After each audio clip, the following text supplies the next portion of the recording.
آج وہ پکار رہے ہیں این العرب این انتم یا جنون المسلمین، کہاں ہو مسلمانوں تم؟ نہتے لڑ رہے ہیں، نہتے لڑ رہے ہیں۔ لیکن یہ بات ذہن میں رکھیے گا کہ حق کبھی دبا نہیں کرتا۔ الاسلام یالو ولا یولا علیہ، اسلام ہمیشہ غالب رہے گا۔ اور پھر اس خطے کے بارے میں تو اللہ کے محبوب کے فرامین بہت واضح ہیں۔ دمشق کے دروازوں پر اور بیت المقدس کے آس پاس ایسے لوگ قیامت تک موجود رہیں گے کہ لوگوں کا ان کو تنہا چھوڑ دینا ان کو نقصان نہیں پہنچائے گا۔ اور فرمایا کہ وہ حق پر کھڑے رہیں گے یہاں تک کہ حضرت امام مہدی اور حضرت عیسیٰ کے عساکر کے ساتھ شامل ہو جائیں گے۔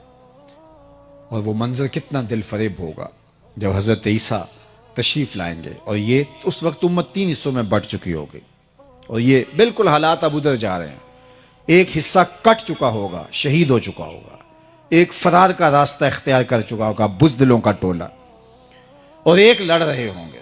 حضرت عیسیٰ ان کے پاس آئیں گے، اللہ اکبر، اور انہیں کہیں گے کہ اب بتاؤ کیا کرنا ہے، میں بد دعا کرتا ہوں یہ غرق ہو جائیں گے، یا پھر یہ ہے کہ ان کے خلاف ہم لڑنے کے لیے تیار ہیں۔ تو وہ کہیں گے کہ ہم لڑ کے جہاد کر کے فتح حاصل کرنی ہے۔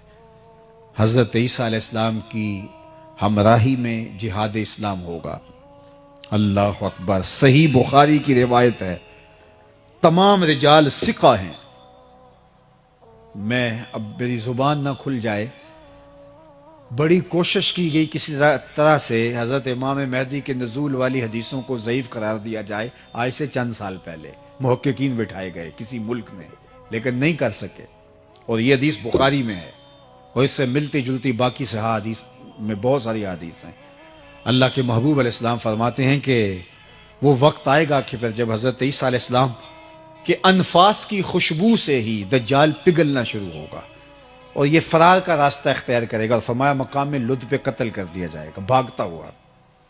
اللہ اکبر، بھاگتا ہوا مارا جائے گا، وہ جو جس پہ ناز ہے، اور وہ کہتے ہیں 1000 سال حکومت اس کے آنے پہ ہم کریں گے، اور ہیکل سلیمانی بنانے کے لیے یہ بیتاب ہیں، اور وہ تخت داؤدی جو رکھا ہوا ہے انگلینڈ کے اندر، وہ یہاں ہیکل سلیمانی میں رکھنے کے لیے بیتاب ہے کہ یہاں آ کے ہمارا مسیحا بیٹھے گا۔ وہ ان کا مسیحا بھاگتا ہوا مارا جائے گا، اور یہاں 6 ماہ کے بچے بھی سینے پہ گولیاں کھا رہے ہیں۔ یہ مسلمان کا جذبہ ہے، یہ ان کی طاقت ہے۔ پھر حضور علیہ السلام نے فرمایا کہ جب مقام لد پہ، اس وقت جو ایک چھوٹا سا دیہات تھا، تو اس وقت لوگ کہتے تھے یہ لد چھوٹا سا دیہات ہے، یہاں کیسے فرار ہوگا؟ لیکن آج دنیا کو پتہ چل گیا دنیا کا حساس ترین ایئرپورٹ یہی ہے، اور 2 ٹرمینل اس کے بند ہیں جو انتہائی ہنگامی صورتحال کے لیے رکھے گئے ہیں۔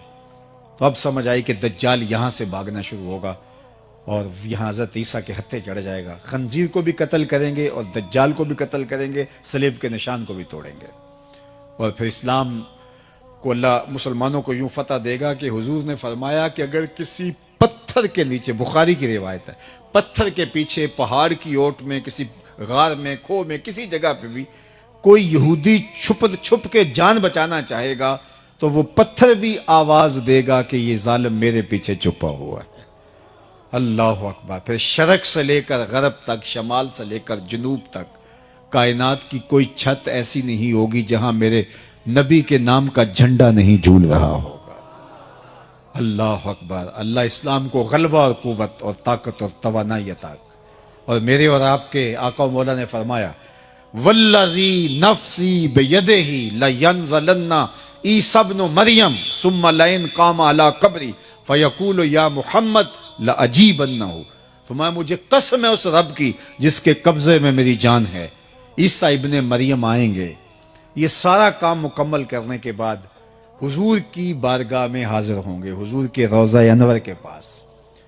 جب کام جرنیل مکمل کر لیتا ہے تو پھر سیلوٹ کرتا ہے اپنے باس کو، تو حضور کی خدمت میں جائیں گے، لَيَنزَلَنَّ عِيسَىٰ ابْنُ مَرْيَمَ ثُمَّ لَئِن قَامَ عَلَىٰ قَبْرِي، پھر وہ میری قبر پہ، میرے روزے پہ آئیں گے، فَيَقُولُ يَا مُحَمَّد، اور قبر پہ کھڑے ہو کے مجھے یا محمد کہہ کے آواز دیں گے، لَأَجِيبَنَّهُ، فرمایا قسم ہے رب کی میں قبر سے آواز دوں، اس کی آواز کا جواب دوں۔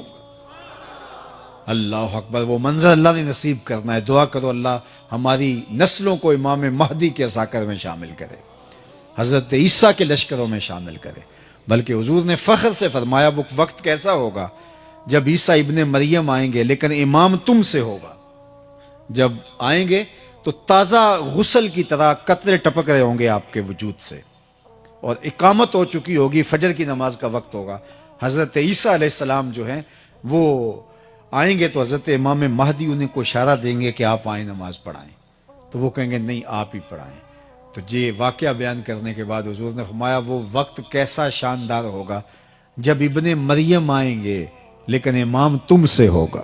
اللہ اکبر. اللہ نے تو اللہ کی بارگاہ میں یہ دعا کرو کہ ہمیشہ حق اور حقانیت کے ساتھ ہمیں کھڑا ہونے کا جذبہ عطا کر دے.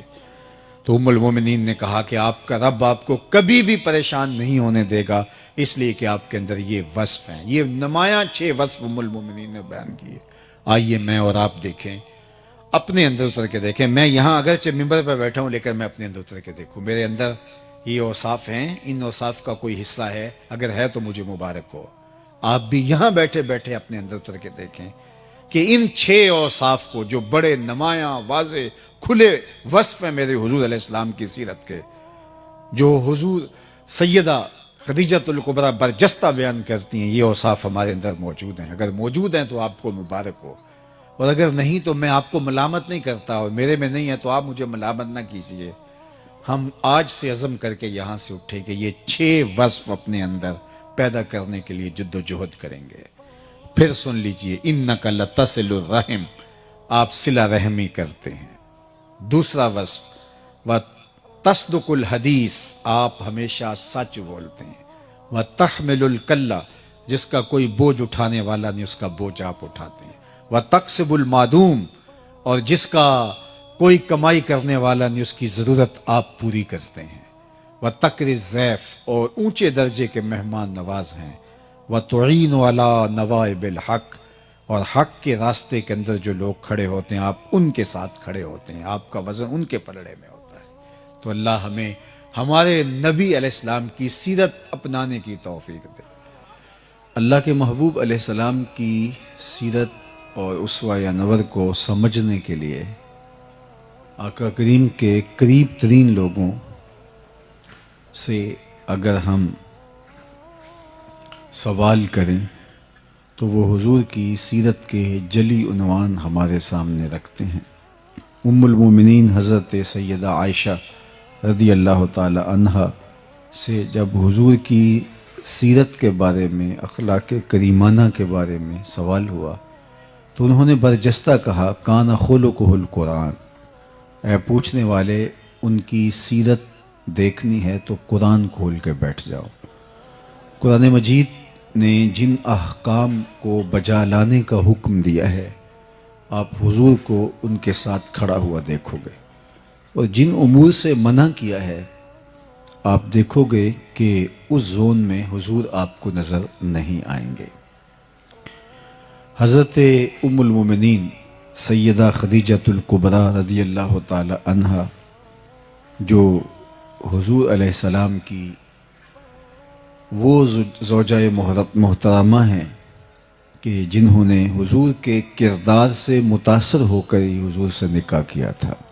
جب میسرہ غلام نے آ کر کے بتایا سفر شام میں حضور کے کردار کی کہانی ان کے سامنے رکھی تو انہوں نے حضور علیہ السلام کو پیغام نکاح بھیج دیا. اب آقا کریم علیہ السلام کے ساتھ ان کی رفاقت کا ایک طویل عرصہ گزرا. تقریباً نکاح کے 15 سال بعد حضور علیہ السلام کے قلب اطہر پر نزول وحی جب ہوئی تو قرآن تو وہ ہے کہ اگر پہاڑوں پہ بھی اترے تو وہ بھی ریزہ ریزہ ہو جائیں. یہ تو حضور علیہ السلام کا قلب انور تھا جو اس کو سہار گیا، لیکن اس کا ایک احساس تھا. تو آقا کریم گھر پلٹے پہلی وحی کے نزول کے بعد، اور آپ کو ایسے تھا جیسے سردی لگ رہی ہو، تو کہا زملونی، مجھے چادر اوڑھا دو. تو ام المومنین سیدہ خدیجۃ الکبریٰ رضی اللہ تعالی عنہا نے حضور کے کندھوں پہ چادر ڈال دی اور آقا کریم نے فرمایا مجھے اندیشہ یہ جاں ہے، تو فرمایا کہ آپ کا رب آپ کو کبھی بھی ضائع نہیں ہونے دے گا۔ کیوں؟ اس کی وجہ بیان فرمائی اور برجستہ بیان فرمائی۔ بخاری میں ہے، باقی کتب حدیث میں ہے، اہل سیر نے اس پر تفصیل سے لکھا، 5 یا 6 کلمات انہوں نے ارشاد کیے۔ کلا واللہ ما یخزیک اللہ ابدا، سب سے پہلے تو انہوں نے حضور کو تسلی دیتے ہوئے کہا کہ ایسا ہرگز نہیں، آپ کا رب آپ کو کبھی بھی ضائع نہیں ہونے دے گا۔ کیوں؟ انک لتصل الرحم، آپ صلہ رحمی کرتے ہیں، رشتہ داروں کے ساتھ سلوک اچھا کرتے ہیں۔ تو جو رشتہ داروں کے ساتھ سلوک اچھا کرتا ہے تو یہ پہلا امتحان ہے کسی شخص کا۔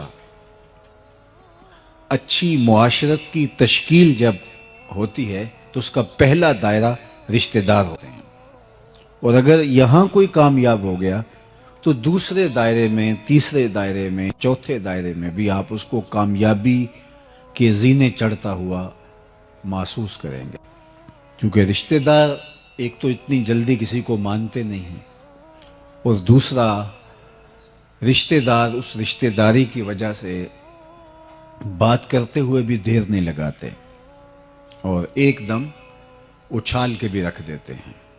یہ تو کوئی ہوں گے کہ جو اس بات کا خیال رکھیں، لیکن عمومی طور پہ رشتہ داروں کے رویے بہت تلخ ہوتے ہیں اور بہت کھردرا انداز ہوتا ہے۔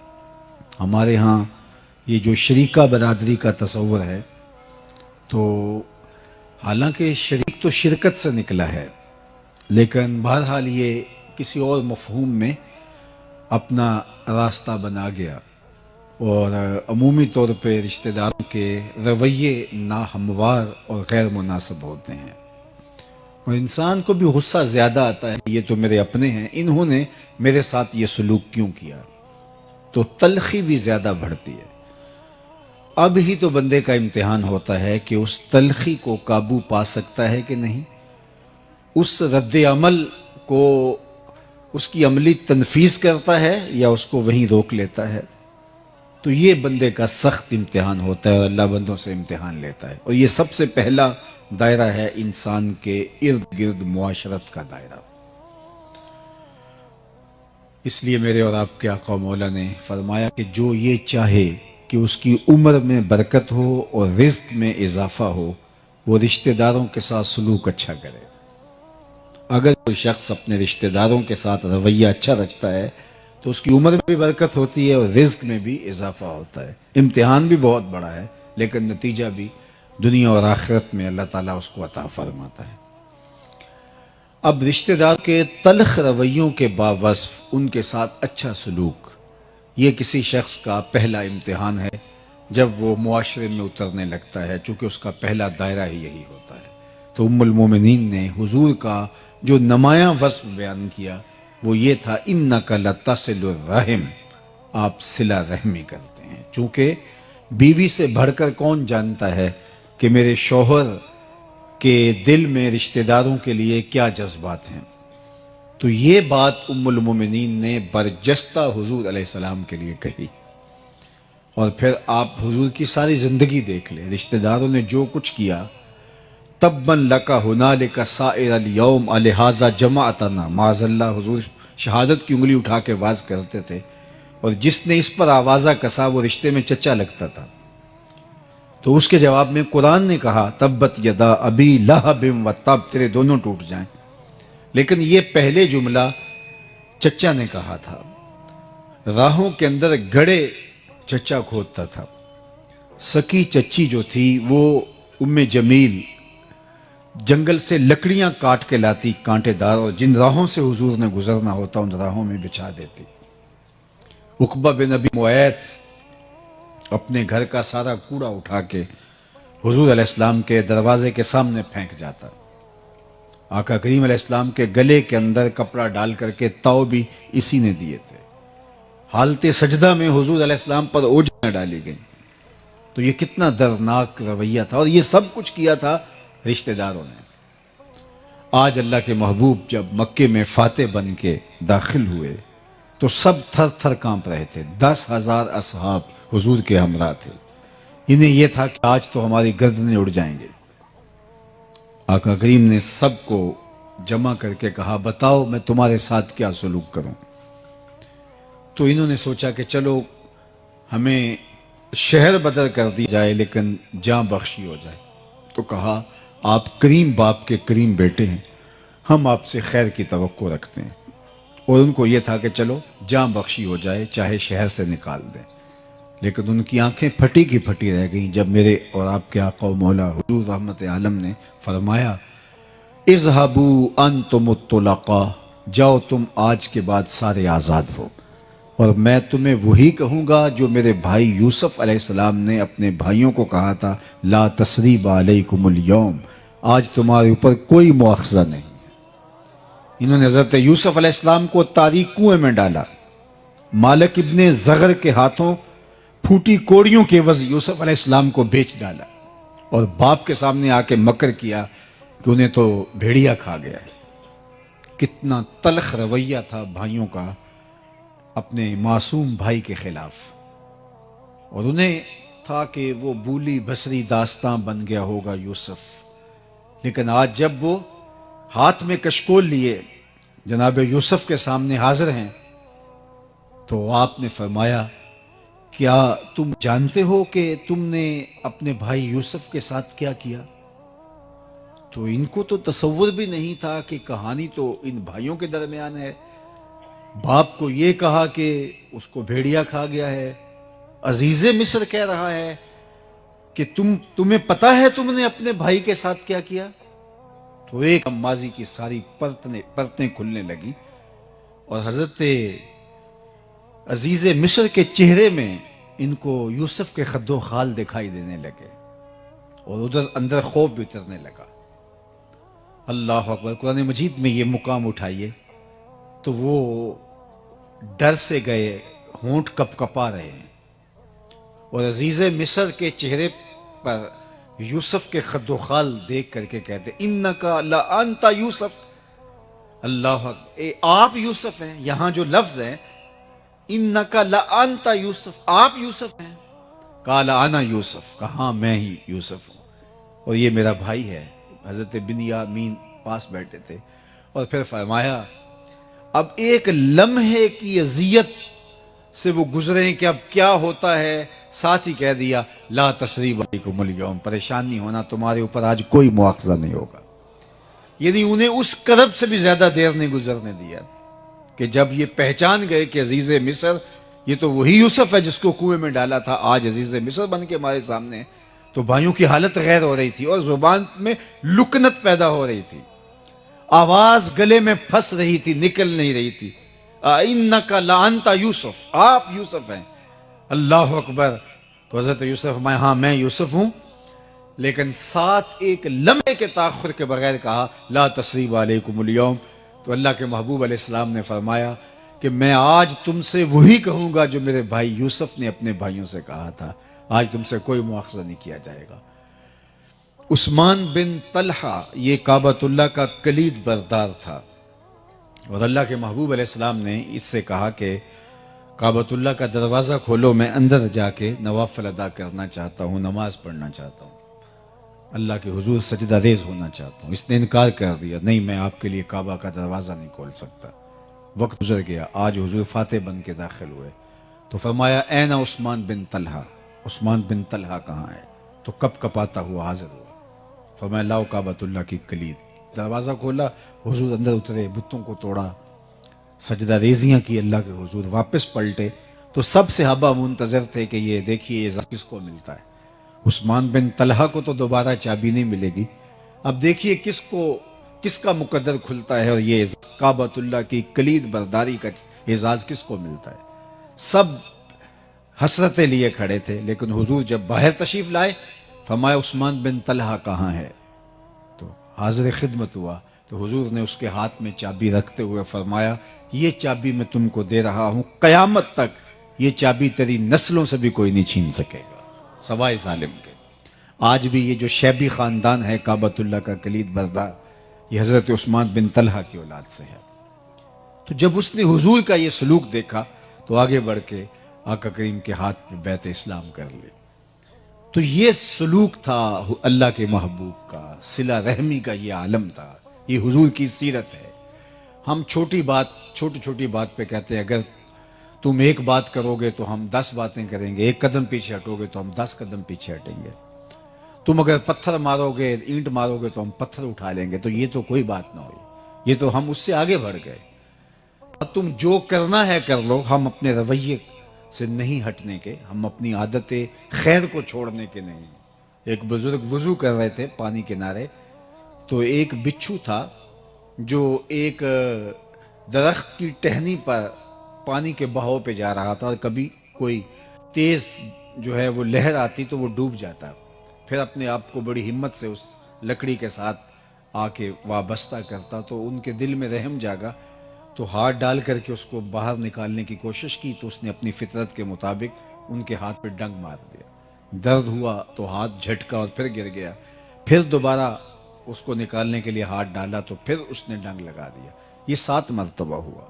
تو پاس کھڑے ان کے جو شاگرد تھے انہوں نے کہا حضرت یہ اتنا نصیب ہے کہ ہر بار آپ کو ڈنگ مارتا ہے اور آپ پھر بھی مصر ہیں اس کو نکالنے کے لیے. تو فرمایا کہ اس کے پلے ہے یہ، جب وہ اپنی بری خصلت سے باز نہیں آتا میں اپنی اچھی عادت سے باز کیسے آ جاؤں. جس کے پاس جو ہوگا وہ وہی دے گا. الاناؤ یترشع بما فیہ، عربی کا مقولہ ہے برتن سے وہی ٹپکتا ہے جو برتن کے اندر ہو. اگر آپ کے ساتھ میرے ساتھ کوئی رویہ اچھا نہیں رکھتا، اس کا سلوک اچھا نہیں ہے، تو ہم یہ نہیں کہیں گے کہ اچھا اگر تو 1 قدم بڑھا ہے تو میں 10 قدم اور جو ہے وہ تیرے معاملے میں اتنی ہی برائی میں تیرے ساتھ بڑھ جاؤں گا. یہ تو پھر ہم اس سے آگے بڑھ گئے نا. ہم کہیں گے نہیں، تجھے بھی ایک دن جیت لیں گے محبت کے زور پر. سل من قطعک واعط من حرمک. اللہ کے محبوب نے فرمایا جو تم سے تعلق توڑے تم اس سے تعلق جوڑو، اور جو تمہیں محروم رکھے تم اس کی جھولیاں بھر دو. ہاں تمہارا یہ حق ہے کہ اگر رشتہ دار شر کا منبع و مصدر ہے تو آپ اس سے محتاط ضرور ہو سکتے ہیں، لیکن یہ نہیں ہے کہ وہ مشکل میں پھنس جائے، وہ تکلیف میں ہو، وہ اذیت میں ہو تو آپ اس وقت جو کہیں کہ اب میں اس کا سر کچل کے رکھ دوں. نہیں، بہترین صدقہ وہ ہے جو ناراض رشتہ دار کو دیا جائے جو تمہارا مخالف ہو، چونکہ نفس مانتا ہی نہیں ہے اس صدقے کے لیے. آپ کہیں گے کہ اس نے تو ناک میں دم کر رکھا ہے اور اگر اس کو بھی کھڑا کر دیا اور یہ بھی اگر جو ہے وہ صاحب ثروت ہو گیا تو یہ تو میرے لیے مشکل کھڑی کر دے گا. تو نہیں، اس کی مدد کرو اگرچہ اس کا رویہ تلخ سے تلخ کیوں نہ ہو.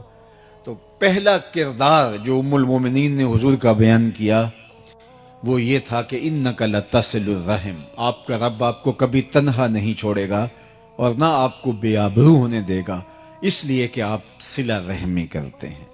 دوسرا وصف حضور کو انہوں نے بیان کیا وَتَحْمِلُ الْكَلَّ. جس کا کوئی بوجھ نہیں اٹھاتا اس کا بوجھ آپ اٹھاتے ہیں. اپنے بوجھ تو سارے ہی اٹھاتے ہیں. اوروں کے لیے جینا یہ زندگی ہوتی ہے. یہ تو ہم درختوں سے سیکھ سکتے ہیں. درخت اپنی چھاؤں میں کبھی خود نہیں بیٹھے، خود دھوپ میں جلستے ہیں، لیکن جو ان کے دامن میں آئے تو اس کو وہ ٹھنڈک فراہم کرتے ہیں. درختوں نے آج تک اپنا پھل خود نہیں کھایا، لوگوں کو دان کرتے ہیں.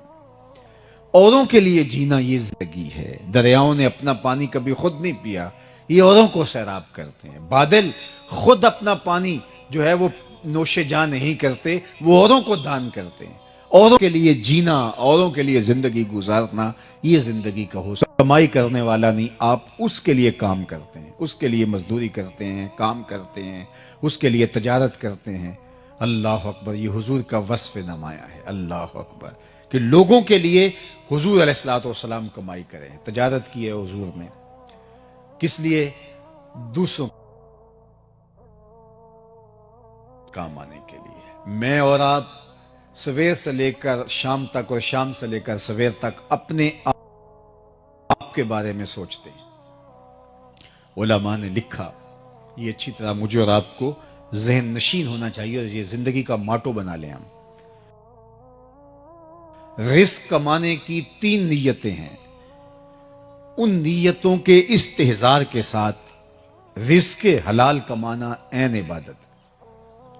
سب سے پہلی نیت جس کے لیے ہمیں رزق کمانا چاہیے، وہ تجارت ہے، مزدوری ہے، کھیتی باڑی ہے، وہ ملازمت ہے یا کوئی اور عمل، ہم رزق اس لیے کمائیں کہ اپنے آپ کو سوال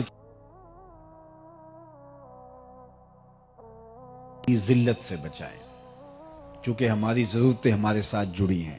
اس بدن کو 2-3 وقت کھانا چاہیے، گرمی اور سردی کے لیے لباس چاہیے، سر ڈھانپنے کے لیے چھت چاہیے، گھر چاہیے، بیمار پڑ جائیں تو دوائی چاہیے، یہ ہماری ضرورتیں ہیں۔ تو اگر ہم خود نہیں کمائیں گے تو ہمیں ان ضرورتوں کو پورا کرنے کے لیے کسی کے آگے ہاتھ پھیلانا پڑے گا۔ تو اس لیے رزق کمایا جاتا ہے کہ اپنے آپ کو سوال کی ذلت سے بچایا جائے، یہ پہلا مقصد ہے جو ہمیں ملحوظ ہونا چاہیے۔ دوسرا مقصد رزق کمانے کا، اپنے زیر کفالت لوگوں کی ضرورتوں کی تکمیل، وہ بوڑھے ماں باپ ہیں، وہ اولاد ہے، بیوی ہے، یا آپ کے بہن بھائی آپ کے زیر کفالت ہیں، تو ان کی ضرورت، ان کی خوراک کی ضرورت، ان کی طبی ضرورت، ان کی تعلیم کی ضرورت اور ان کی دیگر ضرورتوں کی تکمیل۔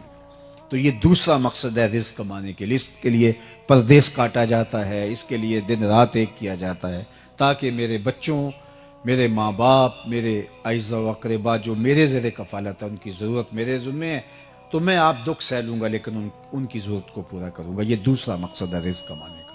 تیسرا مقصد رزق کمانے کا یہ ہے، اور یہ ہماری نیت میں شامل ہونا چاہیے کہ اللہ تو مجھے میری ضرورت اور میرے زیر کفالت لوگوں کی ضرورت سے اگر زیادہ عطا کرے گا تو میں ان کی ضرورت پورا کروں گا، ان کی ضرورت کی تکمیل کروں گا جو کسی وجہ سے کما نہیں سکتے، اپاہج ہیں، لاچار ہیں، اراملہ ہیں، مساکین ہیں، یتاما ہیں، غربا ہیں، مفلوق الحال ہیں، کثیر العیال ہیں، کوئی بھی سبب ہے جس کی وجہ سے ان کی ضرورتیں پوری نہیں ہوتی۔ تو اللہ میں اس لیے رزق کما رہا ہوں کہ اگر تو میری اور میرے زیر کفالت لوگوں کی ضرورت سے تو مجھے زیادہ دے تو میں ان کی ضرورتوں کو پورا کروں گا۔ یہ 3 نیتوں کے ساتھ اگر ہم رزق حلال کمائیں تو وہ عین دین ہے۔ اگر چوتھی نیت جڑ گئی کہ میں معاشرے میں نمایاں ہو جاؤں گا، اپنے رشتہ داروں میں تفاخر کر سکوں گا، تو پھر بھی بے برکتی اتر آئے گی۔ اور اگر اس رزق کے ذریعے سے عیش و عشرت کروں گا، اپنی ناجائز خواہشات کی تکمیل کروں گا، یہ تو خیر بدترین صورتحال ہے۔ صرف تفاخر کروں میں باقی رشتہ داروں کے اندر بھی، میاں میں تم سے امیر ہوتا ہوں، اور میں ان پر تفوق کا اظہار کر سکوں، یہ بھی نیت میں کہیں چھپا ہوا، تو وہ رزق آپ کو بے چین کر دے گا، سکون نہیں آنے دے گا، اور وہ رزق جو ہے وہ پھر دنیا کا مال بن کے رہ جائے گا جو تمہارے لیے بہت کڑے اور سخت حساب کا ذریعہ ہوگا۔ تو صرف 3 نیتیں ہمارے ساتھ جڑی ہونی چاہیے۔ اللہ مجھے رزق دے، میں اپنی ضرورت کو پورا کروں، میں اپنے بچوں کی، اپنے زیر کفالت لوگوں کی ضرورت کو پورا کروں، اور اگر تو مجھے میری اور میرے بچوں کی ضرورت سے زیادہ عطا کرے تو پھر میں معاشرے کے ان لوگوں کی ضرورت کو پورا کروں جو کسی وجہ سے اپنی ضروریات کی تکمیل نہیں کر پاتے۔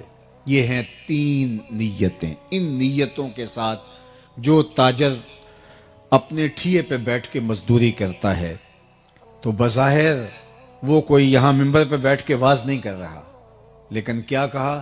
التاجر الصدوق الامین مع النبیین یوم القیامہ، وہ سچا تاجر قیامت کے دن پیغمبروں کے ساتھ اٹھایا جائے گا۔ کتنی بڑی بات، کیونکہ اس کی نیت میں فرق نہیں ہے، اس کی نیت صرف یہ 3 چیزیں ہیں، اور اگر اس کی نیت پھیل گئی، آگے بڑھ گئی اور وہ شر کے زمرے میں آتی ہو تو پھر سب کچھ برباد ہو گیا۔ اسی طرح وہ مزدوری کرتا ہے تو القاسب حبیب اللہ، وہ مزدوری کرنے والا اللہ کا حبیب ہے۔ یہاں تک کہ جو اس کو تھکن لگتی ہے مزدوری کرتے ہوئے، کاروبار کرتے ہوئے، حتیٰ کہ ذہنی تھکن ہوتی ہے اس کو جو کاروباری مصروفیات کی وجہ سے، لوگوں کے تلخ رویے ہیں کاروبار میں سہنے پڑتے ہیں، تو اس کا بھی اللہ اس کو اجر عطا کرتا ہے۔ بلکہ کاشتکار ہے تو اس کی فصل سے جو چڑیاں چگ کے لے جاتی ہیں، اللہ اس کو بھی اس کے نامہ اعمال میں صدقے کے ثواب کی صورت میں لکھتا ہے، اس لیے کہ اس کی نیت کا خلوص جو ہے اس کو کہاں سے کہاں لے جاتا ہے۔ تو یہ 3 نیتیں میرے ساتھ اور آپ کے ساتھ جڑی رہنی چاہیے۔ میں مختلف اداروں میں بھی جانا ہوتا ہے، یونیورسٹیز میں بھی، کالجز میں بھی، تو وہاں بچے ڈاکٹر بن رہے ہیں، انجینئر بن رہے ہیں، تو ان کو کہتا ہوں کہ یہ ابھی سے اپنی نیت میں شامل کر لو. یہ ٹھیک ہے. بہت سارے لوگ پردیس میں جاتا ہوں تو وہاں بھی میں دوستوں کو کہتا ہوں ایک ایک خاندان کو اٹھاؤ، دو دو خاندانوں کو اٹھا دو. ایک گلی کے اندر 10 سے 15 گھر ہوتے ہیں تو ان میں سے عموماً متوسط لوگ ہوتے ہیں تو 2 یا 3 گھر غریب ہوتے ہیں، باقی 2-4 گھر امیر ہوتے ہیں، باقی متوسط ہوتے ہیں. اگر ہم صرف اپنی گلی کو اپنے ذمے لے لیں کہ ہم اپنی گلی میں کسی کو بھوکا نہیں سونے دیں گے، اس گلی کے غریب لوگ ہمارے ذمے ہیں، ان کے بچوں کی تعلیم ہمارے ذمے ہیں، ان کی شادیاں ہمارے ذمے ہیں، صرف ایک ایک گلی کو اپنے ذمے ہم لے لیں تو ایک اچھا صالح پاکیزہ معاشرہ جو ہے وہ تشکیل پاتا ہے. لیکن جب ہم خود غرضی کی زندگی گزاریں گے تو پھر معاشرہ اسی طرح کا ہوگا جس طرح اس وقت پایا جاتا ہے. اور ہمارا دین صرف ہمیں سجدے کرنے کی تلقین نہیں کرتا، ہمارا دین ہمیں ہمسایوں کا خیال رکھنے کی تلقین بھی کرتا ہے. میرے اور آپ کے آقا و مولا نے فرمایا اس قدر مجھے ہمسایوں کے حقوق کے بارے میں تاکید کی گئی کہ مجھے لگا کہ وہ وراثت میں حقدار نہ ٹھہرا دیا جائے. اور ہم نے تو یہ پڑھا ہے کہ اگر ہمسایہ بھوکا سو جائے تو 40 دن نمازیں قبول نہیں ہوتی. یہ ہمارا دین ہے. میرے اور آپ کے آقا و مولا نے یہاں فرمایا اپنے گوشت کی خوشبو سے غریب ہمسائے کو تکلیف نہ دو، یا تو تھوڑا پانی زیادہ ڈال لو، شوربے کی پیالی ہمسایوں کے گھر بھی بھیج دو. اور اگر ایسا نہیں کر سکتے تو ایسے زاویے میں، ایسے وقت میں، ایسی جگہ پہ اس کو پکاؤ کہ غریب تک اس کی مہک نہ پہنچ سکے. بچے تو بچے ہیں، ضد کر بیٹھے تو ان بچوں کی ضد کو کون پورا کرے گا؟ پہر کو سلا دیتی ہے بچوں کو وہ اس ڈر سے گلی میں پھر کھلونے بیچنے والا نہ آ جائے. اپنی دولت کی نمائش نہ کریں کہ لوگ اذیت میں مبتلا ہو جائیں. میں نے تو فقہا سے یہ بھی جو ہے وہ سنا ہے کہ آپ حج اور عمرہ کر کے آتے ہیں تو اس کی بھی بار بار لوگوں کو باتیں نہ سنائیں کہ غریب آدمی اس سے بھی جو ہے وہ اذیت میں آئے گا کہ میرے پاس بھی یہ چیزیں ہوتی تو میں بھی جو ہے وہ چلا جاتا، تو وہ بھی اذیت میں آ جائے گا. اس طرح کسی نے کہا تھا امیر آدمی آسائش نہ چھوڑے نمائش چھوڑ دیں تو غریبوں کی جان سوکھی ہو سکتی ہے. تو ہمیں ان 3 نیتوں کے استحضار کے ساتھ رزق کمانے کی تلقین کی گئی ہے. ہم اوروں کے لیے جئیں، اور جب ہم اوروں کے لیے جینا شروع کر دیتے ہیں تو پھر ہماری زندگی کے اندر جو طمانینت آتی ہے اس کو کسی ترازو پہ نہیں تولا جا سکتا. ہم ایسے جینا شروع تو کریں، ہم یہ سمجھیں کہ یہ ہمسائے کے بچے میرے بچے ہیں اور ان کی ضرورت میرے ذمے ہے اور یہ میرے ذمے ہیں، اور معاشرہ اس طرح کس طرح صالحیت کے سانچے میں ڈھل جائے گا. مساجد کی انجمنیں جو ہیں یہ صرف اپنا سارا زور مولوی صاحب کے اوپر نہ دیں کہ ان کو کس طرح ہم نے قابو میں رکھنا ہے. یہ پورے محلے کو دیکھیں، کوئی غریب بھوکا تو نہیں سوتا. یہ ذمہ داری ہے اس کی، یہ اس کے منصب کے اندر شامل ہے. اسی طرح جو زعماء ہیں، سیاسی زعماء ہیں معاشرے میں جن کو اللہ تعالیٰ نے مقام دیا ہے، صرف یہ نہیں ہے کہ بندہ خود کر سکتا ہو. اللہ نے ان لوگوں کی بھی مذمت کی ہے کہ جو خود تو نہیں کر سکتا لیکن دوسروں کو بھی اس کی ترغیب نہیں دیتا تو وہ بھی پکڑا جائے گا. وَلَا يَحُضُّ عَلَىٰ طَعَامِ الْمِسْكِينِ فَوَيْلٌ لِّلْمُصَلِّينَ الَّذِينَ هُمْ عَنْ صَلَاتِهِمْ سَاهُونَ الَّذِينَ هُمْ يُرَاءُونَ وَيَمْنَعُونَ الْمَاعُونَ. تو یہاں پہلے فرمایا کہ أَرَأَيْتَ الَّذِي يُكَذِّبُ بِالدِّينِ فَذَلِكَ الَّذِي يَدُعُّ الْيَتِيمَ وَلَا يَحُضُّ عَلَىٰ طَعَامِ الْمِسْكِينِ. کہ یہ وہ بد نصیب شخص ہے جو لوگوں کو ترغیب نہیں دیتا کہ فلاں یار غریب ہے اس کی مدد کو پہنچو. خود اس کے پاس دولت ہے، وہ تو بہت بڑے امتحان میں ہے، اس کو تو ڈھونڈ کر کے دینا چاہیے، لیکن وہ خود اس اہلیت میں نہیں ہے کہ وہ لوگوں کی مدد کر سکے. لیکن وہ لوگ جو غریب ہیں وہ اس کی نظر میں ہیں اور اس کا اثر ان پہ بھی چلتا ہے جو صاحب ثروت ہیں.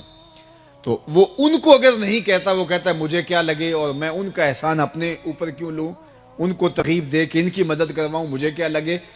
تو اللہ تعالیٰ نے سورہ الماعون کے اندر جہاں مذمت کی منافقوں کی، اس کی بھی کی کہ اس کی بدنصیبی کیا ہے، وَلَا يَحُضُّ عَلَىٰ طَعَامِ الْمِسْكِينِ. اور سورہ البلد کے اندر فرمایا أَلَمْ نَجْعَلْ لَهُ عَيْنَيْنِ وَلِسَانًا وَشَفَتَيْنِ وَهَدَيْنَاهُ النَّجْدَيْنِ فَلَاقْتَحَمَ الْعَقَبَةَ وَمَا أَدْرَاكَ مَا الْعَقَبَةُ فَكُّ رَقَبَةٍ أَوْ إِطْعَامٌ فِي يَوْمٍ ذِي مَسْغَبَةٍ يَتِيمًا ذَا مَقْرَبَةٍ. وہاں ارشاد ہونٹ دیے ہیں لیکن تو ان کے حق میں کیوں نہیں بولا، تو نے ان کی غربت کی آواز دوسروں تک کیوں نہیں پہنچائی. تو یہ ہماری ذمہ داریوں میں شامل ہے کہ ہم اپنے اعتراف پہ غور کریں کہ کوئی بندہ اگر بھوکا مر گیا تو وہ بوجھ ہمارے ذمے ہے، لیکن ہماری بے حسی، پوری دنیا کی بے حسی نے آج انسانیت کو خانوں میں بانٹ دیا ہے۔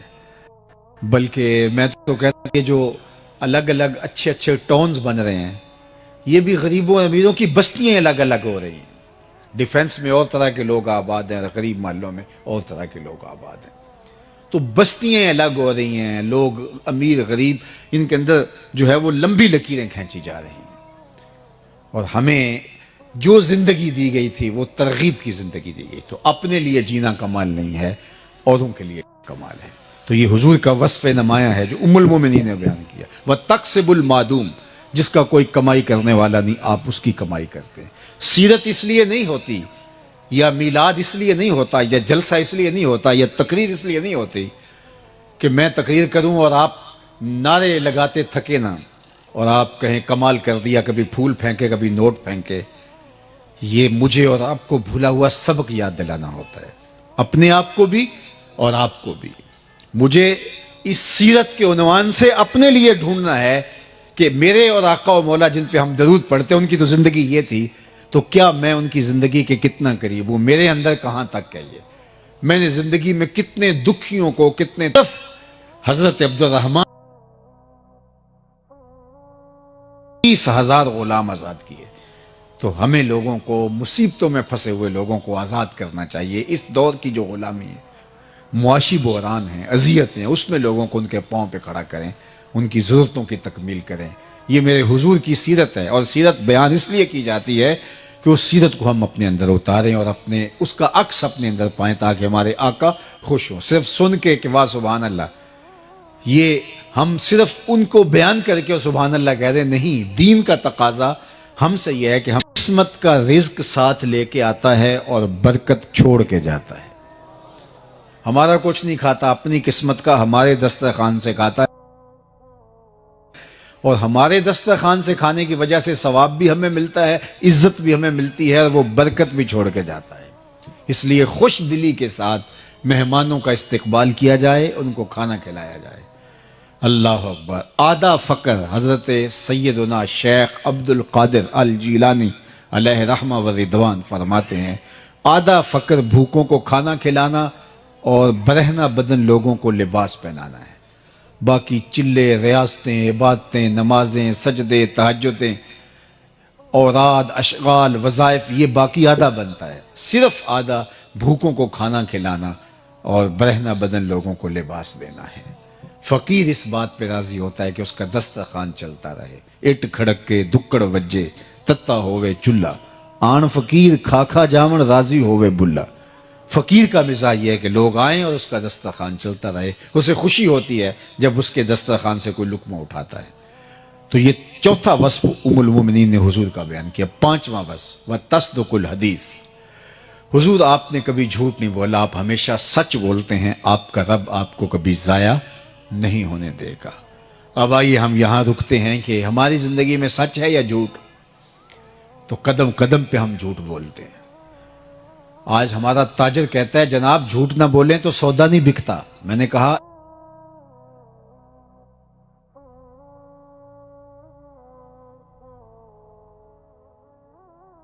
کیسے بیچ لیتے ہیں؟ وہاں تو جھوٹ کا کبھی گزر بھی نہیں ہوا، اور وہ معیشت میں کہاں سے کہاں ہیں۔ یہ عجیب فلسفہ تراشا کہ جھوٹ نہ بولیں گے تو سودا ہی نہیں بکے گا۔ جھوٹ تو نحوست ہے، جھوٹ تو معیشت کو کھا جاتا ہے، جھوٹ تو سکون کو برباد کر دیتا ہے، اور اللہ کے محبوب نے فرمایا یہ جہنم کی طرف لے جاتا ہے۔ اور سنو حضور نے کیا ارشاد فرمایا، جب کوئی شخص جھوٹ بولتا ہے تو اس کے منہ سے بدبو نکلتی ہے، جو عام لوگ تو نہیں سونگھ پاتے، لیکن اللہ کے نورانی اور حساس فرشتے اس کا احساس کرتے ہیں اور ایک میل پیچھے ہٹ جاتے ہیں۔ رحمت لانے والے فرشتے جھوٹ بولنے کی وجہ سے بدبو نکلتی ہے اس سے ایک میل پیچھے ہٹتے ہیں، اور سویر سے لے کر شام تک جہاں جھوٹ ہی ہو تو فرشتے کتنے دور جا چکے ہوں گے۔ باپ بیٹے سے جھوٹ بولتا ہے، بیٹا ماں سے جھوٹ بولتا ہے، ماں بیٹی سے جھوٹ بولتی ہے، بیٹی اپنے بھائی سے جھوٹ بولتی ہے، بھائی اپنی بہن سے جھوٹ بولتا ہے۔ تو ایک گھر سے اتنے لوگ جھوٹ بول رہے ہوں تو وہاں تو بدبو بوکے پھوٹ رہے ہوں گے۔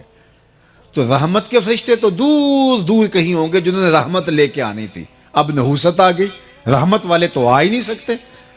ہم نے کیا سمجھا, کسی نے تعویذ ڈال دیے, کسی نے جادو کر دیا. ہم نے کیا سمجھا, کسی نے ٹونا کر دیا, کسی نے بندش کر دی, اس لیے سب کچھ ہو رہا ہے.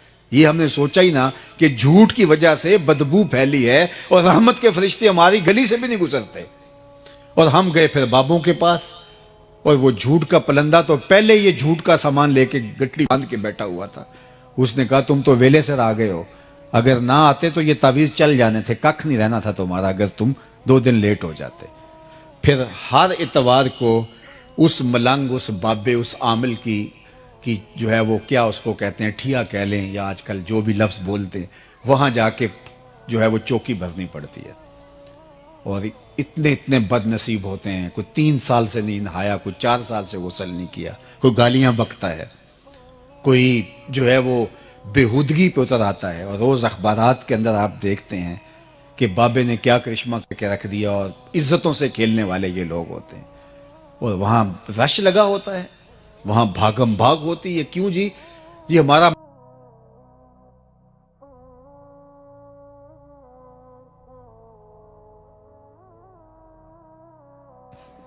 لیکن ہو سکتا ہے کبھی بخل بھی کر جائے. بلکہ ایک روایت میں فرمایا گیا کہ جو اولاد ہوتی ہے مبخلتن و مجبنتن, یہ تھوڑا تھوڑا بخیل بھی بنا دیتی ہے اور تھوڑا تھوڑا بزدل بھی بنا دیتی ہے. جب بندے کی شادی نہیں ہوئی ہوتی, اولاد نہیں ہوتی, وہ مشکل میں بھی کود جاتا ہے اور شاہ خرچ بھی ہوتا ہے. لیکن اولاد کے بعد تھوڑا تھوڑا بخیل ہو جاتا ہے اور تھوڑا تھوڑا بزدل بھی ہو جاتا ہے. تو مبخلتن و مجبنہ, اولاد بخیل کر دینے والی ہے اور بزدل بنا دینے والی ہے. تو کہا مومن ہوتا فطرتاً سخی ہے, لیکن ہو سکتا ہے کبھی بخیل بہادر ہے, لیکن ہو سکتا ہے کبھی بزدل بھی ہو جائے. پھر تیسرا سوال ہوا, مومن جھوٹا ہو سکتا ہے؟ فرمایا جھوٹا نہیں ہو سکتا. یہ نہیں ہو سکتا کہ مومن ہو اور جھوٹا ہو. اور یہاں سچا بندہ ڈھونڈنے سے نہیں ملتا. اب کیا کریں, مومن کی تو علامت بتائی گئی ہے کہ مومن جھوٹا نہیں ہو سکتا. تو پھر ہمیں دیکھنا پڑے گا ہم کھڑے کہاں. دل مسلمان ہے تیرا نہ میرا, اقبال نے کہا تھا, دل مسلمان ہے تیرا نہ میرا, تو بھی نمازی میں بھی نمازی. نمازیں تو ہم پڑھے جا رہے ہیں, لیکن اصل ہمارا اندر لٹا ہوا ہے. مومن کی علامت کیسے پہچانے کے مومن؟ منافق کی 4 علامتیں بیان کی گئی ہیں. ان میں سے ایک علامت بیان, اذا حدث کاذب, جب وہ بولے گا جھوٹ بولے گا. اور یہ علامت اگر مومن نہیں ہو تو وہ مومن نہیں, یہ نفاق کی علامت ہے. تو مجھے اور آپ کو دیکھنا ہوگا, چاہے اس کی قیمت کوئی بھی دینی پڑے. سچ بولنے کی قیمت تو دینی پڑتی ہے, کوئی حرج نہیں ہے, لیکن یہ اللہ کے محبوب علیہ الصلوۃ والسلام نے علامت ایمان بتائی ہے کہ مومن سچا ہوتا ہے, مومن جھوٹا نہیں ہوتا. تو فرمایا وتصدق الحدیث, آپ سچ بولتے ہیں. اور میں آپ کو بتاؤں کہ میرے اور آپ کے آقا و مولا اعلان نبوت سے قبل بھی صادق اور امین کہلاتے تھے. حضور نے کوہ صفا پہ جب صنادید قریش کو جمع کیا تو ان کو ایک بات کہی تھی جو تاریخ کے اوراق میں موجود ہے, کہ اگر میں کہوں کہ پہاڑ کی دوسری جانب سے ایک لشکر آ رہا ہے جو تمہیں کچل ڈالے گا, مان لو گے؟ انہوں نے کہا دیکھیں گے, نظر آیا تو فبہا, نظر نہ بھی آیا تو کہیں گے ہم اندھے ہیں آپ سچے ہو, کیونکہ ہم نے آپ کو کبھی جھوٹ بولتے نہیں سنا. تو فرمایا پھر مان لو اللہ ایک ہے. تو پھر انہوں نے انکار تو کیا, لیکن اندر کہہ رہا تھا جو کل سچا تھا وہ آج بھی سچا ہے. اور ایک وقت آیا پھر ماننے پہ مجبور ہو گئے. اور امین ایسے کہ ابو جہل نے کہا کہ وقت تیزی کے ساتھ ہاتھوں سے نکلتا جا رہا ہے, اگر 4 اور لوگ ان کے ساتھ جڑ گئے تو پھر قابو پانا مشکل نہیں ہوگا. تو اس نے کہا گرو جی کیا کریں؟